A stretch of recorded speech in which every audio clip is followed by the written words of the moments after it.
ప్రైజ్లాడండి. అందరూ బాగున్నారా?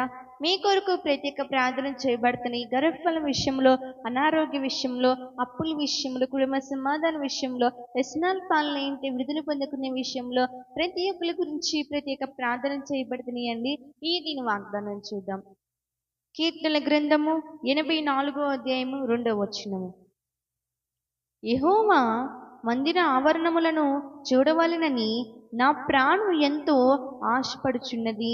ఇది వాగ్దానం ప్రతి ఒక్క బిడ్డ పట్ల స్థిరపరిచి నెరవేర్చబడును గాక. ఆమేన్. ఈ రోజున నీ యొక్క ప్రాణం ఆశపడుతుందా? దేవుడు మందిరంలో గడపాలని ఆశపడుతుందా? లేకపోతే సినిమా హాల్లో ఉండాలని, పబ్లో ఉండాలని, లోకానుసారంగా తిరగాలని ఆశపడుతుందా? ఈ రోజున ఆయన మందిరములోనే ఉంది సంతోషం, ఆయన మందిరంలోనే ఉంది సమాధానం. ఈ రోజున నువ్వు ఏ విషయంలో ఆశపడుతున్నావు? లోకానుసారంగా జీవించాలని ఆశపడుతున్నావా?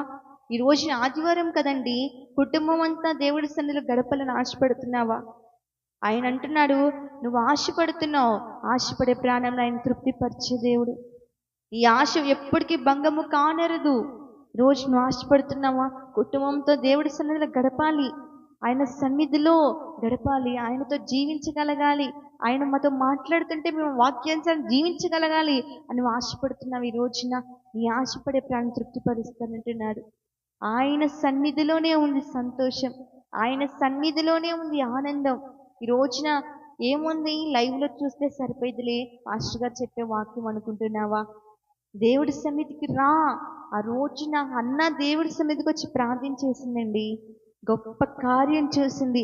నువ్వు కూడా నీ యొక్క సమస్యను బట్టి నువ్వు ఇంట్లో ఉండి ప్రార్థన చేస్తే కాదు, కానీ దేవుడి సన్నిధికి వచ్చి ప్రార్థన చేయి. ఆదివారం కదా, ఈ రోజున కుటుంబంతో గడిపి దేవుడి సన్నిధిలో ప్రార్థించు. ఆయన ఆశపడే ప్రాణం తృప్తిపరుస్తారంటున్నాడు. అది ప్రార్థించుకుందామా?